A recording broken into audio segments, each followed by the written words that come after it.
Joining this Monday morning. It's June 10th, and hopefully you had a great weekend, and it feels certainly like summer where we're at here in Richmond, Virginia, and hopefully where you're at. But welcome to the deep dive. This morning, we are going to talk about expired listings, FSBOS, all the things that are happening in that area of our business. And I'm really this morning going to make the case for why we'll see more expired listings this year than what we've seen in the previous 2 years. And so excited for that. Certainly invite somebody, maybe tag somebody or share this deep dive with somebody that you know that needs to be on and hear about this so that they can be as educated as you are. And let us know always where you're watching from. I see a Ken there from San Pedro. It's always so good to start the week off, seeing people from all over the country joining the deep dive. And I just want to say thank you for the support you give us at Keeping Current Matters and certainly on the deep dive. Linda, see you there in Bucks County. Great to see you. Tammy, Scott down in Destin. Great to see you always. So many great people, joining the deep dive. Tell me what you're seeing right now out in your market. Maybe more inventory in some areas, seeing any expired listings happening right now. Cassandra, see you there. Greg in Williamsburg, Virginia, just down the road from us here. Carol in Rock Hill, Ryan in Tampa. So good to see everybody on the deep dive this morning. We'll get started here in just a minute. Give it just another minute for folks to join. But if you missed what I was saying earlier, we're talking about expireds and FSBOS this morning, and why we will see more of those this year than what we've seen. Scott, see you there. 3-year high in inventory, which is good. Rebecca, seeing more inventory and activity from buyers. Alicia and Boca Raton, great to have you on. Great to have so many people on this morning for the deep dive. Let's get this week started off the right way and hop in. So great to have everybody on here. Boston, low inventory and bidding wars. So certainly depending on where you're at, we're seeing different things happen here, but certainly want to stay on top of that. Kathy, see you in Santa Clarita. I'm going to go ahead and I'm going to share my screen and get us started here.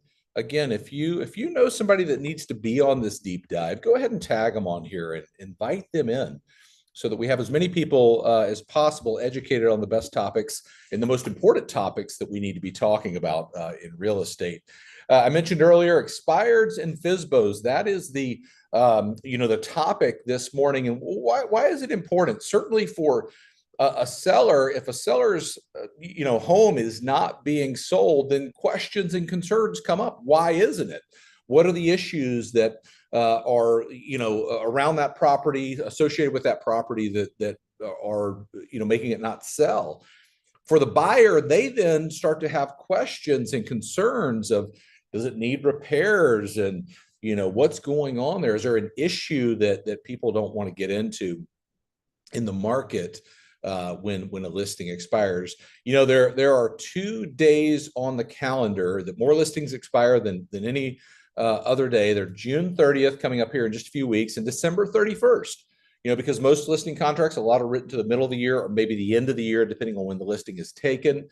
So my advice right now would be to, one, start looking at what is going to be expiring maybe in your market, but also if you have listings that could be expiring, now is the time to have a conversation with them. So, I want to give you a little bit of data before we hop into what is going on and how do you approach an expired listing. And maybe for some of you, you've known this, maybe it's a reminder for you because we've been out of a market that hasn't had many expireds. But the first thing I would point to that says, we'll see more expired listings is the velocity in the market. This is a look right here at active listings and how currently they're greater than new listings out there. And this goes all the way back to January of 2021. And here's the point. This is a great measure of market velocity. Back in 2021 and at times there kind of coming into January 2022, you can see the green bars outpaced some of the blue bars, meaning we couldn't bring inventory to market fast enough, right? And those were the years of the unicorn years, the years of COVID, post-COVID, where people said, we're going to hop in, mortgage rates were really favorable. And now as rates have started to rise, and you see about the midpoint of January 2020 or of 2022, when active listings have outpaced new listings, meaning more inventory is pooling in the market. And certainly Scott mentioned down in Florida, seeing more inventory there.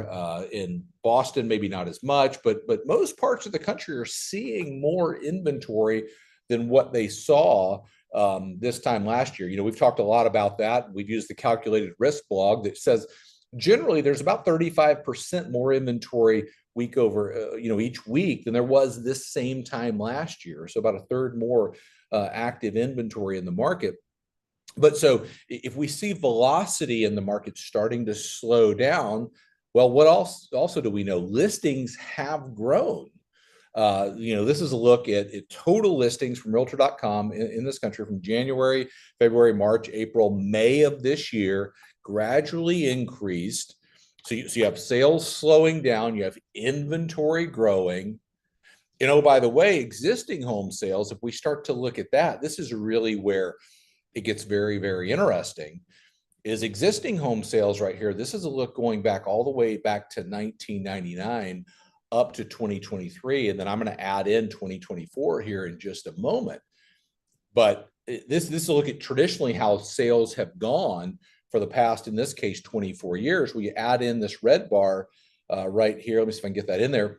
And you see, it just gives you a visual representation of how low the pace of sales have gone. And if I kind of maximize this over the last 25 years, there have only been, and I was looking at this and I can't quite tell the colors, but there have only been 2 years that we've outpaced in just the number of homes that have sold. Even Lance Lambert, who does Resi Club, does phenomenal work in getting information out, said this is a market compared to the late 70s. And so we certainly know that we need more inventory in this market. We certainly know we want to see more sales. We want to see more velocity. But as we make this case for expireds, the truth is velocity is down, the rate at which things sell, inventory is up, and sales are down.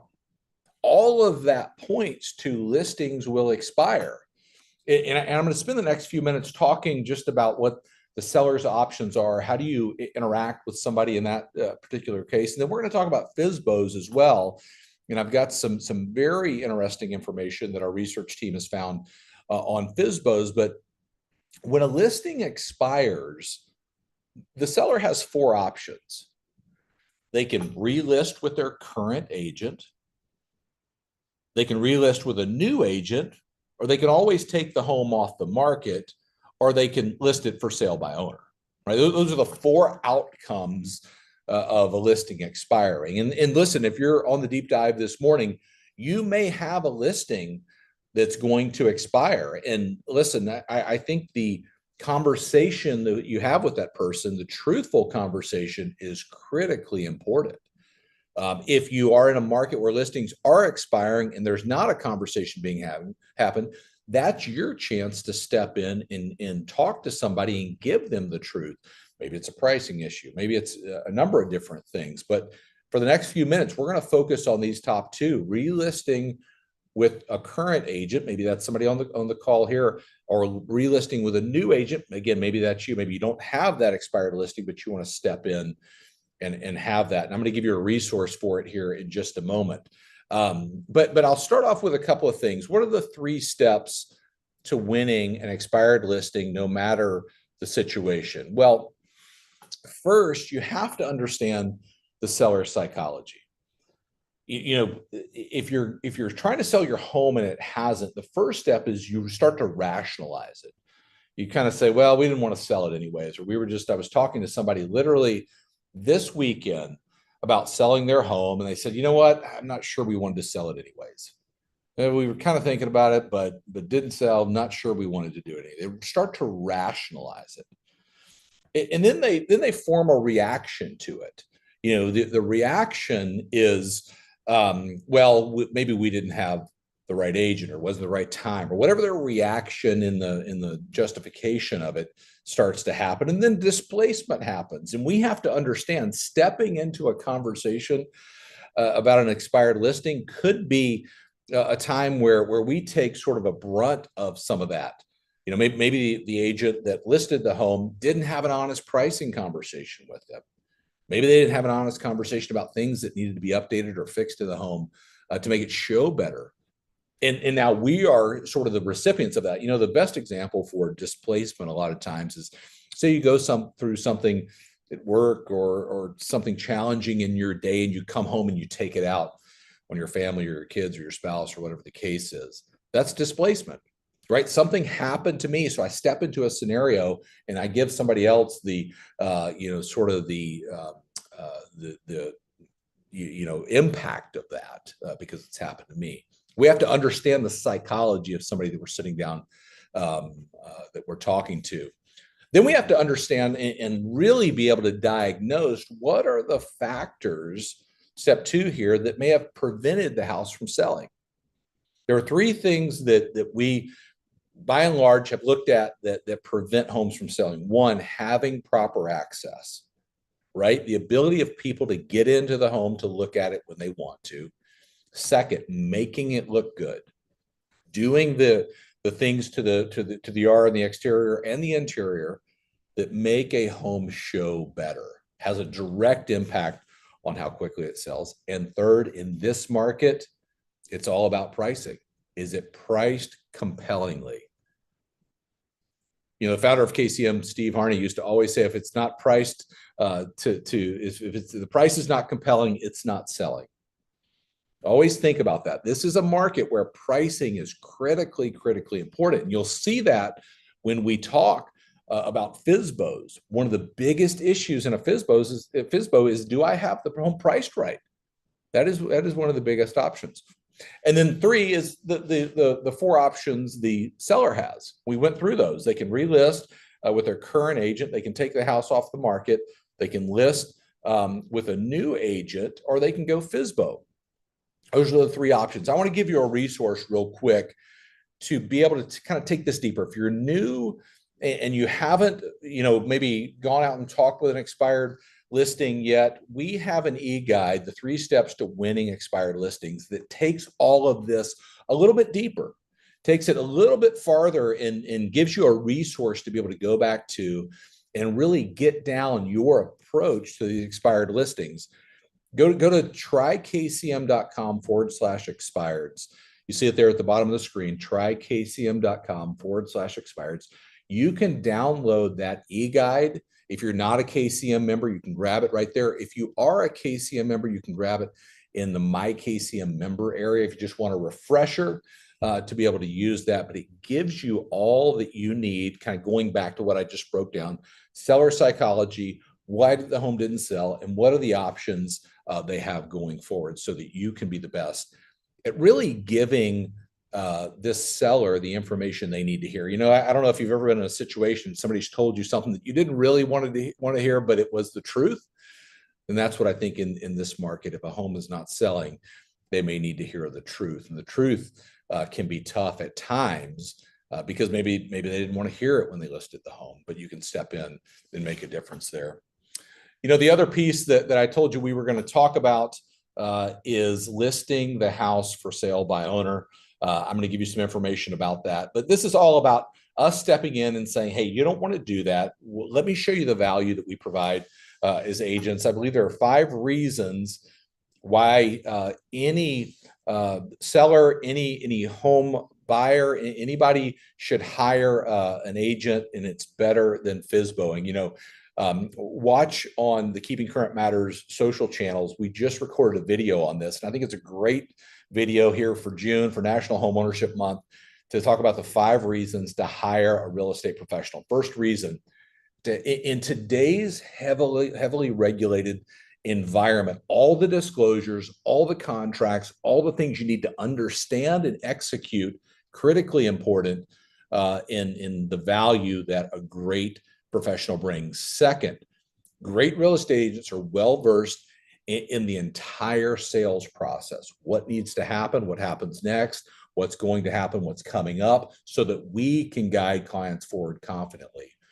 Third, and everybody on the deep dive knows this morning very, very well, we act as a buffer in the negotiations throughout the entire transaction, right? That's our job, is to be able to make things go forward when you have two parties that maybe don't agree. And maybe, I'm sure everybody on the call could give stories of how they've done that, but no doubt that is a critical value that a great professional brings. Fourth there, I didn't say second. We simply and effectively explain today's market conditions. That's why you're on the deep dive this morning, to be able to simply and effectively explain what's happening. Go back to what I talked about, to be able to talk about the velocity in the market, inventory rising, not only nationally, but in your local market, the number of homes that are being sold, and really show people this is what's happening right now, where we're at. And fifth here, pricing. Critically important in this market. If somebody's serious about selling their home and doing it quickly, they need to have it priced right. Now, one of the things that's interesting about FSBOS that I want to bring to your attention, it'd be great to hear, certainly in the comments, if anybody has any thoughts on this. I'll give you a couple of mine, but FSBOS as a percentage of all home sales, this is a graphic going all the way back to the 80s, has dropped over the last many years. And I think there are a lot of reasons for that. One, some of the complexities that are out in the market, some of the pricing issues, and some of the ways that agents have been marketing properties. FSBOS have gone down over time. I don't know if you've seen that in your market, or how you feel about that, or what you've seen, but there's no doubt nationally, as those are measured, they have gone down over the last several decades. And there are reasons that people choose to FSBO. If you look at these, the first one, they're going to sell it to a relative or friend or neighbor. There's likely not anything that we're going to be able to do to change that, right? We can't change that. But the other one is, we did not want to pay a commission or a fee. 31% said that about FSBOing. And right, there's a lot of talk about that right now out in real estate. And this is the area where we say, this is what you're paying for. This is what I bring to the transaction. That is absolutely an area that we can make a difference in. 20% said the buyer contacted the seller directly. 6% had a license. 5% didn't want to deal with an agent. 2% said it was some other reason. But the primary one is that I didn't want to pay a commission or fee, right? That's all about, okay, what does that ultimately mean? Some of the most difficult tasks for FSBOs, number one right there, if you see the top left, getting the price right. That's where I would step in and say, okay, look, this is what I bring to the transaction. Here's how I help you price the home right. I think we will see in this market more people think, you know what, I may want to sell it on my own. Right? I've known several people that have tried to do that, literally, that have put up a sign in their yard, couldn't sell it. The week that they listed it with an agent, sold it within a couple of weeks, very, very quickly. The tasks that line up here, I'm not going to go through all of them, but getting it priced right, selling within the length of time quickly like they wanted, understanding and performing all the disclosures and paperwork that come with it, are the areas that we want to help them with. How FSBO sellers determine asking price of their home. Recent solds in the area, an appraisal, online home valuation tool. I don't know what they're using there. The profit they needed for a sale. That is so true, right? And that can be a reason that somebody decides to FSBO as well, right? I don't have enough room to be able to pay a commission. Now, I don't think that's as likely in the market today as what it's been in the past, but certainly could be that. The ways that FSBOs market homes, according to NAR, yard signs, social networks, friends, neighbors, all those kinds of things. 26% did nothing. They didn't actively market the home. These are things that when you're sitting down with somebody, if you're a KCM member, you can bring all of this to somebody to say, hey, let me educate you on what's going on with FSBOs. Great way to show people these are the facts. This is everything happening with people that try to sell their home on their own. Agents, what they use to market homes, MLS, certainly that's a big piece there. Yard signs, open houses, websites, social network, virtual tours, all the things that we know that we use to educate folks on how to sell a house and how to get things out there.